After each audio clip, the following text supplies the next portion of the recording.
D'abord, le pasteur Walesa, le nom, il y a Walesa, Ezakumbonanga, Walesa, Moulumba Jean-Claude, évangéliste Jean-Claude.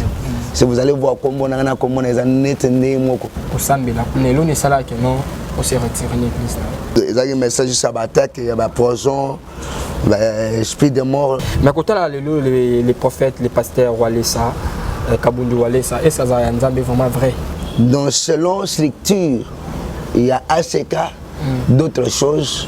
Papa a une raison, mais agissement, il y a Malamongo Kolongola. C'est là où un peu. Et deuxièmement, vous comprenez les gars de ACK Moussou se font Wamaki. Ils ont la direction centrale. Oui, que l'évêque nous a raison, mais que l'évêque nous a juste jalousie.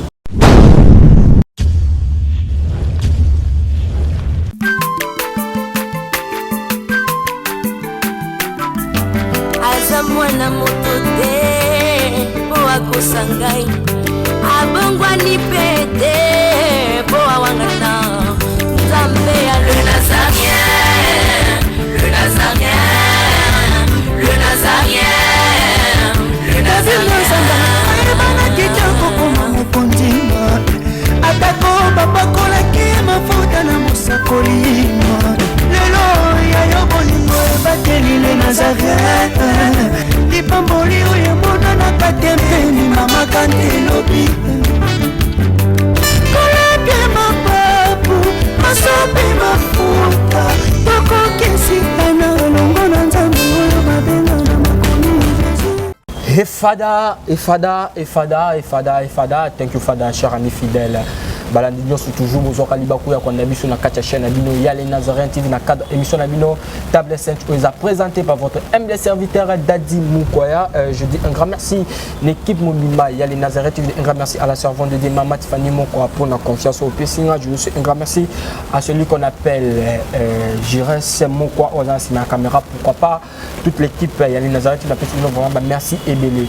Le lot Table Sainte dans un moko ya ba Mbora ba prophète ya mboka na biso, c'est la toute première fois que na chaîne na biso na kombo ya prophète Walesa.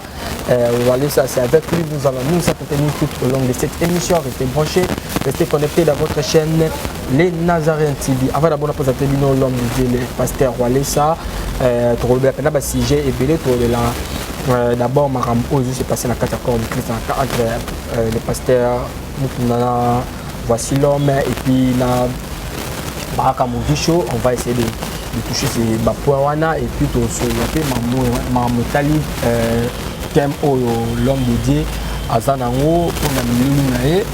Avant d'abord, on a présenté l'homme de Dieu, dans la régie, avec la mission, chaque jour du Kéba, on a le soir comme on dit, de la servante de Dieu, Maman Tiffany Mokwa, et puis on se retrouve après cette chanson.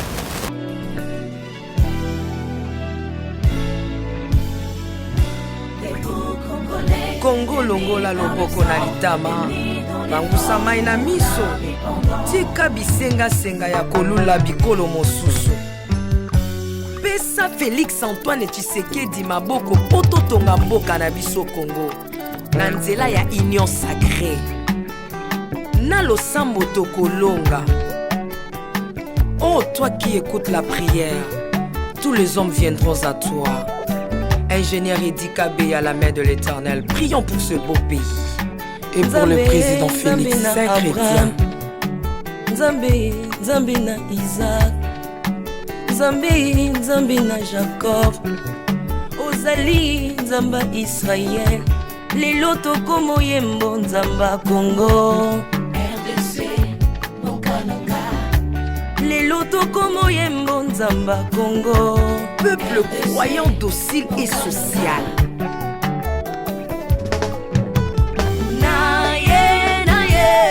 Naye bisayo makambo sali na bokonzi ya mboka nanga Congo. Selon Luc 1,52. Tu as renversé les puissants de leur trône, mais tu as élevé un homme au Congo. L'incarnation de l'espoir de tout un peuple. Salomon de notre temps. La sagesse mieux faut que le bruit des arbres. Peuple congolais komanakana lelo oapose biso masuwa ya noa bato balingi Congo bakota na kati po mopepa delige komobeta libanda na kati ya arche de Noé lion azalaka na peti ya kolia ntaba te mpo bolingo ekangaki ye libumu bolingo ya mboka epesaka place na banguna te.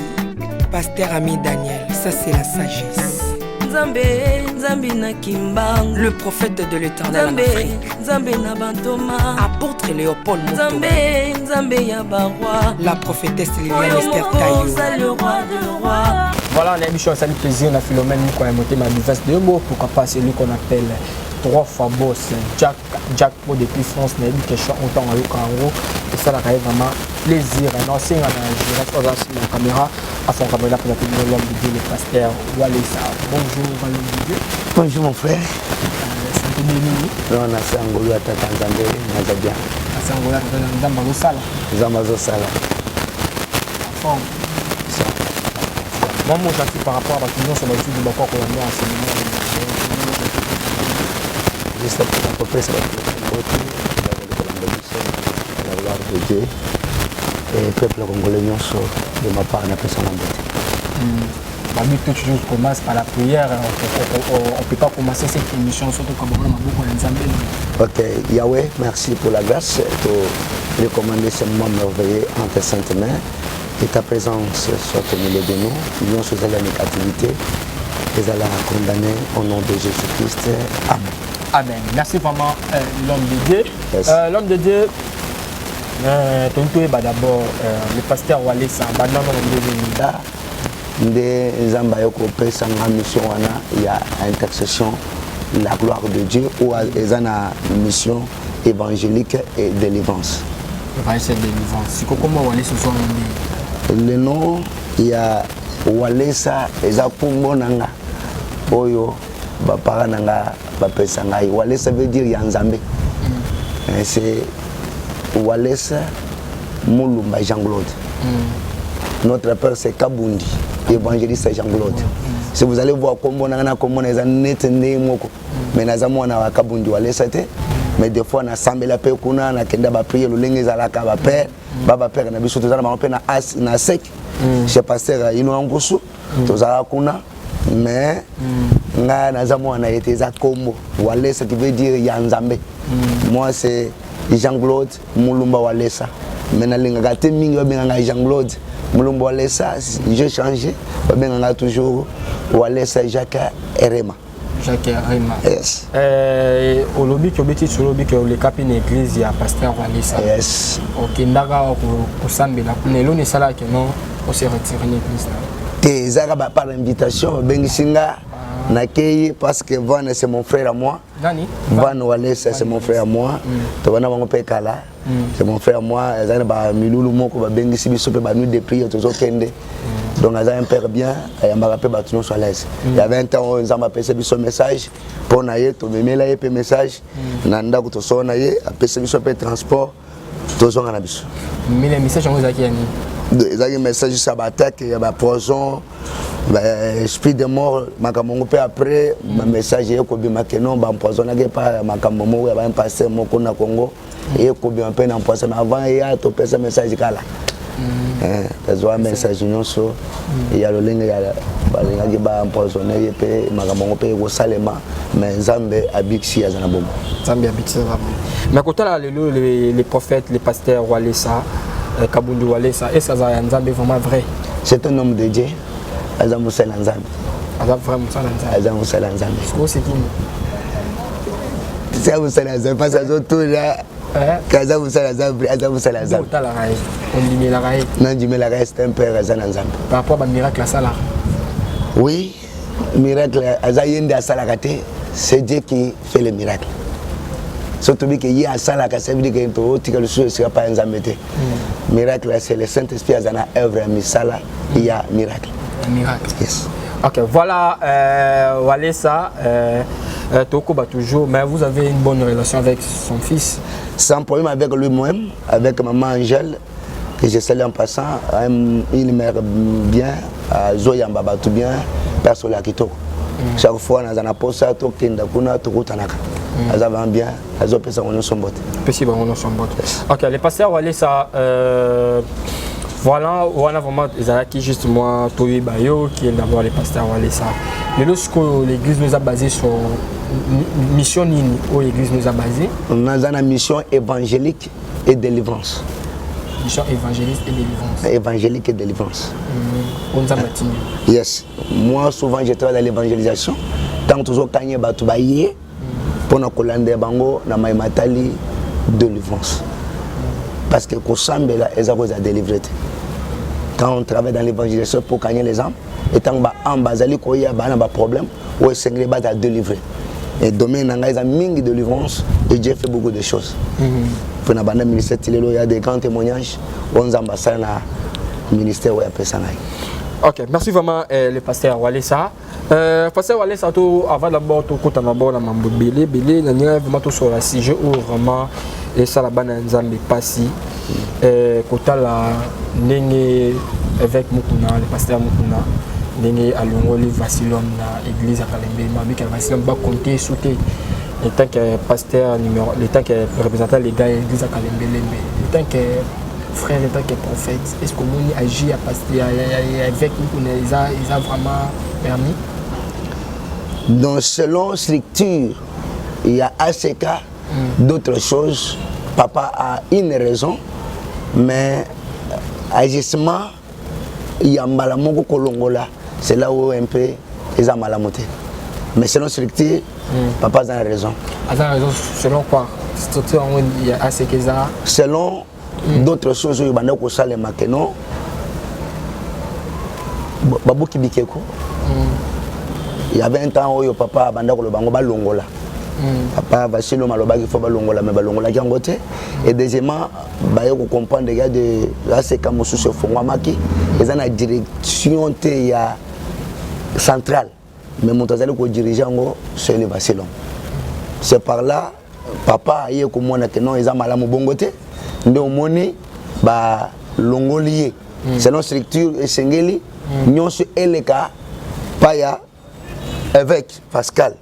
Il y a des représentants locaux, il y a ACK. Mais ce qui est commis comme ces autres salema, ils en dehors il y a informé, c'est là où il y a un problème. C'est un problème. Yes. Mais n'ayez pas ça justement ba longoli, wana ne ba papa Mukuna a raison. Nandi na wuti ko ibiso que non, selon structure, Azan a raison parce que selon structure na bango et loko ko sale matin sans que non représentant les Calaïbes. Zalo kolanga na zana ministère, na zalo ko dépendre quelque part. Mais na poste ça makamu sous fort direction et pe sanzela. Mais ce direction pe sanzela tena moko sala ndeo ya wana directement ba biengi et biengi sami ba longolanga. Exactement que ba longoli ministère exactement exactement ba bengani te parce que azaza muntu aza élevé ba to ba kolanda yi. C'est juste selon ordre de ACK. Par rapport à l'agissement, de mon papa le baki non, il faut aller on a ces cas, mais ils ont le bâti dans l'église, donc on a conseillé l'ensemble, a conseillé l'ensemble. Mais selon structure na bango, de balobi à ça le sous. Ah, yozo baka les vêtements qu'on a raison, au nom de l'émotion la balobi que les vêtements qu'on a raison, mais balobi que les vêtements qu'on a juste jalousie, parce que bah il y a vu que voici on a dit déjà parce que ACK il y a bandel les locaux dans la soutenate. À cause de la jalousie pour les appels. Ils comprennent les appels. À côté de la jalousie, il y a ACK Kalembalembe. Ils ont juste que structure na ACK. Ils ont s'engager. Oui, papa, Vasilom Massal. Vasilom, c'est mon père, aussi à moi. Nous avons pris des cours chez lui. Et il y avait aussi Makambo Sengele qui n'a pas Mukanda, mais je n'avais pas la conviction qu'il y a cause de Mukanda et ACK. Toujours on a eu ensemble la réunion na kabamba toko takawan. Vous comprenez? Jalousie les gars, jalousie exacte. Et c'est juste que quand vous êtes quelque part, il y a na makambo sengeli kolanda quelque soit zamba tomboli. So comme en dehors, cela veut dire qu'il y a un problème. Jalousie vraiment exacte. Quoi que papa a agi, quand brusquement t'es beau, mais il y a des makambo bandaï kala. et banda kala papa s'excuser que non ko sala ngote mais bamoni kaka azo continuer na makambo ya babuki bikeko aseka misusu botami yenda zo kamba de la part nanga na moni papa évêque aza vraiment na faute te mais juste kaka agissement de mbala moko ko longola peut-être ndé ko sala moi malamu te pona bato bazali ko yokango mais c'est notre structure on a raison sans problème. Sans problème. Yes. Ok, merci vraiment l'homme de Dieu Toko ba toujours l'émission na biso. L'homme de Dieu oyo ozali na ministère ya miracle et délivrance. Mais est-ce que la prière on n'a pas dit que c'est autorisé aussi, c'est bien? Les alliés comme toujours bantu na ba prière quand la 23h à 0h. Les agissent style moko et chamina kati ya église ya seka pour na kusunga peuple de Dieu ou des fois bazana temps libre na ba erwana balanda prière mais esengela ki eloko na esama na corps na représentant local lokole ya zaki ko lingango te pe salama ki salon le visionnaire Vassilom yango ne moni bande ko bende ba problème mais de ma part ezanango mabete batozo sambela batozo bikisama pe zo sunga peuple belé na banzela prière. Et sur le peuple bénin banzela a prié l'homme de Dieu mais pour prier prière ya kobuka bikeko est-ce que ça a permis? Oui, ça a permis à Mokanda ya Josué. So tangi Josué chapitre 6 so komona que non. J'ai donné fabuka bikeko na ndako ya tata na ye. Mais ce qu'on est nul évêque a obtenu le milan. A telemelango te na ndenge ya mabete. Problème ezali que esengeli ezala na confirmation to na boyokani ya ye a autorisé le kola représentant local. Le col est salami, et ça bien. Vision yomoko jui, mais le col a besoin de à ensemble. Il faut aller à la norme. Tant que la norme, directement de moni que non. Papa a banda ko séparé et l'autre salama. En dehors il y a mokano oyuto structure là-bas. Ok, merci vraiment l'homme de Dieu. Toko tambala moko na message no biso ya mokolo au peuple de Dieu Zolanda en ce moment. Oui, pour la préparation de la grande campagne d'évangélisation, nous allons en plein heure entre Dibaya et Tchopé Kambela. On aura 3 grandes journées de guérison miracle, où ils ont dénommé Nicodème 2022. Yangonde, naye pour partager le peuple de Dieu pour le programme Oyo et Kobanda Kalate le 3 septembre, samedi le 4. Dimanche et le lundi, le 5, toujours chez ce programme. Oh, message oui, oui, tu le blessé Nicodème 2022. On juste message, juste vous allez parler de Nicodème. Pourquoi thème Nicodème? C'est le message prophétique que Dieu m'a donné de prêcher. Parce que le lot sur mon campagne est belle, plusieurs personnes ont un miracle. Batemo o ezali ko exciter batu mingi po batu bayoka lokola kinoa za na poso so lo kitema moko ya makama power aza excité aya lo lingi zalak mais Dieu m'a parlé de faire Nicodème 2022. C'est un message qui est prophétique et ça ne plus dire que miracle ko zalate parce que mon sala miracle a bisoté mon kolo mon sala ko zana œuvre mais il y a deux messages très profonds. Oyo nzamba ko yeba ko sala na kati ya peuple de Dieu pendant 3 jours. Nicodème 2022. Nicodème aza pharisien, aza docteur de loi. Oyo akutanaki na Christ par rapport ya makambo oya mwanaki. Par Jésus-Christ bikamu makambo belé ndi ayaka na se ya nguku pona ko tuna Christ ke muntu moko te ko sala makambo oyo soki abimi pa nzambe te. Nde à partir ya wana Yesu ateyaka ye ke sengeli abota masika pe azala baptisé d'eau. Ils ont un message moko ya repentance. Où Nicodème azwaka tango pour sala pembeni ya Christ. Parce que le message est basé sur repentance, si je comprends bien. Capable nous a basé babou la mutema. Yes. Babou la mutema ndenge tandis que non toi qui ndumba za trop na kina. Le long de King, toi qui ndumba, ils ont makasi, tout le monde a kermesse par-ci par-là, jusqu'au jour où ça va tout monter. concerne ba martyr moto bon lisaka batumité mais abisoté toujours faire part il y a parole mais il y a que bato o ba bongisi bo nzamba sa bongisi mukolo wana po batika makamusus bandi mele Yesu masi eza ko baté lokola kindumu makamusus eza kana bato oyo nzamba poni na mama lokola oyo akoya amoni bikamu nzambe simatiki makamusus pona kulora nzambe parce qu'il y a na biloko oyo salaka ke Nicodème aposa na pa Jésus ba makambo nde mukolo wana tango ko salema et ko benda ebele pe ya bato ba comprendre po batika makamusus bandimela Yesu Masiya na kati ya bomona ba. OK, message ne ko lancer en ce moment par rapport à la campagne ou par rapport à bato nyonso so bazana pour ça ya ko rejoindre na milieu na o banda le 40e milieu na biso so banda le 3 samedi septembre, le 4 dimanche soir et le 5 lundi soir. Et message nanga principal est juste pour na ko bengisa bana nzambe nyonso bazolanda biso partout. Même ba oyo bakozala musika na ba en ligne bokolanda biso tozaka na Victoire avenue Dibaya entre Ethiopie Kambela deux places miluna biso 3 jours et ko salema. Vous êtes invités massivement ya ko participer na campagne munene na ibi kenzamba lola a ko sala makambo ebele pe bokoza ba bénéficiaire ya miracle nzamba ko eba ko sala mukolo wana. Yes.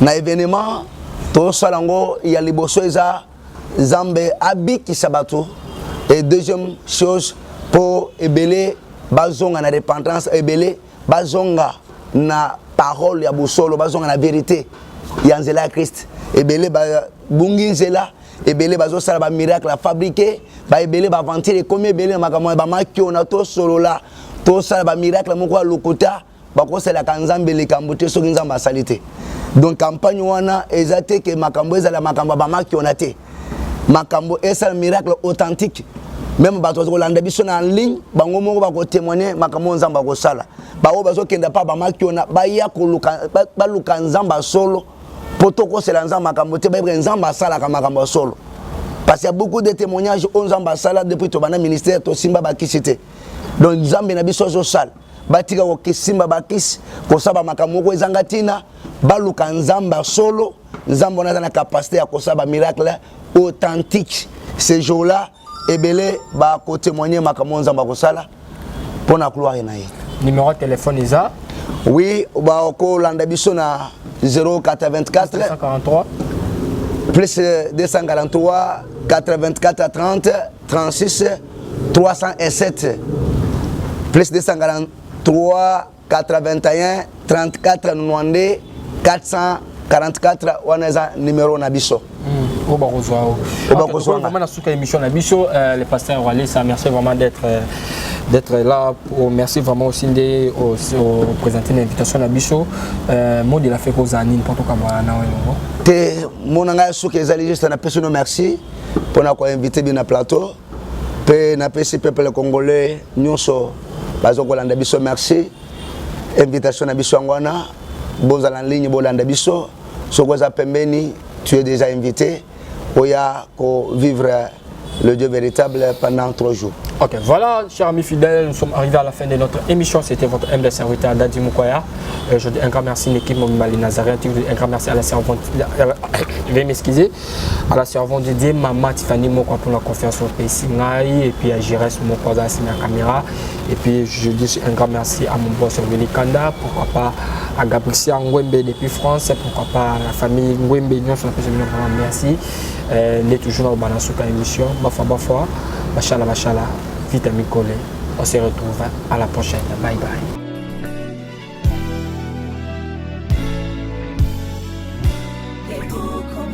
Congo longola loboko na litama bangusa mai na miso tika bisenga ya kolula bikolo mosusu pesa Félix Antoine Tshisekedi maboko poto tonga mboka na biso Congo na nzela ya union sacrée na losambo tokolonga.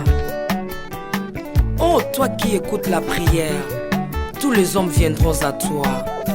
Ingénieur Eddy Kabé à la main de l'Éternel, prions pour ce beau pays. Et pour le président Félix Saint-Chrétien. Nzambe na Isaac, Nzambe na Jacob, ozali Nzamba Israël, lelo tokomo yembo Nzamba Congo, RDC, Mokananga, lelo tokomo yembo Nzamba Congo, peuple croyant docile et social.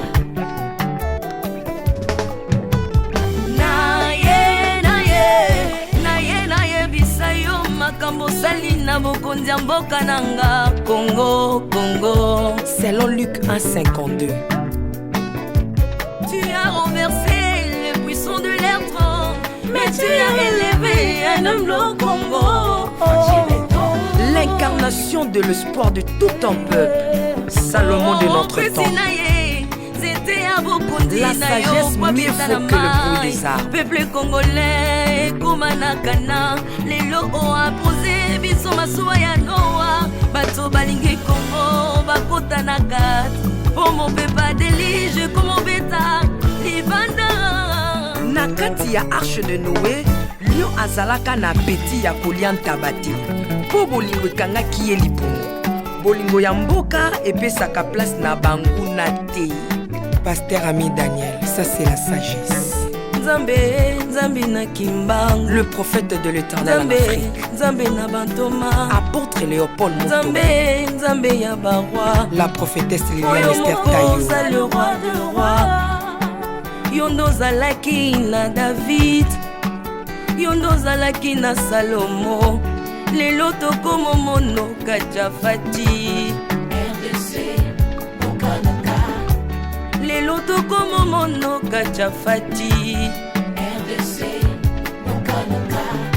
Mboka soki ekambami na bana mboka ya solo oyo balingi mboka ekole komaka terre promise. Pasteur Koutino, Mamemi Koutino, Accent Mongo Baba. Bolingo na yo na mboka ya Congo, lelo o abose biso masuwa ya Noa, bato balingi Congo bakota na kati.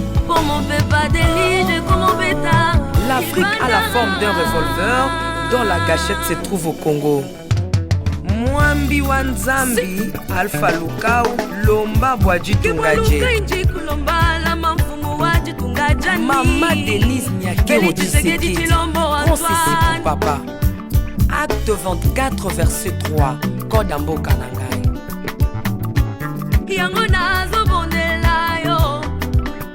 Batela mokonza mboka nanga Félix Tshisekedi Tshilombo. Mwambi Jean Oscar Kiziami na Kibila. Kupeka tuyabe na Egypto, badika bayi baswani Kongo Afrika mukanana to. Mwambi wa Nzambi Marie-Josée Afoka. Lelo Kongo ezi mokondi, oya lingi yo Nzambe balingi mboka nanga. Yesu Masia tokozongisela yo nini mpona bolingo na yo na mboka ya Congo opesi biso ya malonga. Basali na yo bapakoli ye mafuta, ndengo pakolaki bakonzi mafuta, ndengo pakoli pe mokonza mboka na ngai. 32 plus 18 epesi 50, nano asali 50 atandeli. Yesu na Congo, Congo ekobonga kaka. Mwambi Roland Dalo mwelamani, Mwambi William Timba Kapanda, Jacques Kangudia. Congo eza Mwambi wa Nzambi mwelamani. Este ya Congo eza eteni moko ya nzoto ya Congo. Basi na bino eza basi ya Congo moko. Ekibela na biso nyonso na Congo eza kaka Yesu. Mwambi Gedeon Lumana, Mwambi Marcelo Tunasi mwenamani, Mwambi François Mutombo, voici l'homme mwenamani. Pona bokonzi Congo Afrika Union Africaine yaka to célébrer. Okoki kozala na tendance na yo, kasi oyo eza likambo ya mabele. Célébrer. Mwambi Godem, le roi de roi Jésus-Christ de Nazareth. Mwambi Tambuluko, tu as un Mwambi Jean Mosco Bosco Kindomba, Israël Lamani, le pasteur Freddy Odiembo. Voici comment l'Éternel a tendu sa main dans mon pays en nous donnant ses bons présidents Félix Tshisekedi. Le Congo doit changer parce que vous avez un beau pays. Et je vous fais le serment que d'ici la fin de mon mandat, vous allez voir un Congo nouveau.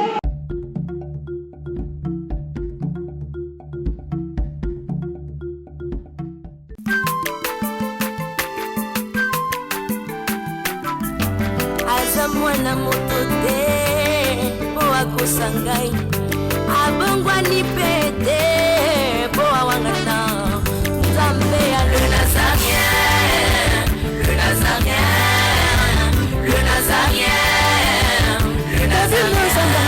Bana kitoko koma mokondima atako bapakolaki mafuta na mosakolima lelo ya yo bolingo ebateli le Nazarien lipamboli oyo emonanaka te mpeni mama kandelobi kolabie mapapu masope mafuta tokokesikana elongo na Nzambe oyo babenga na makomi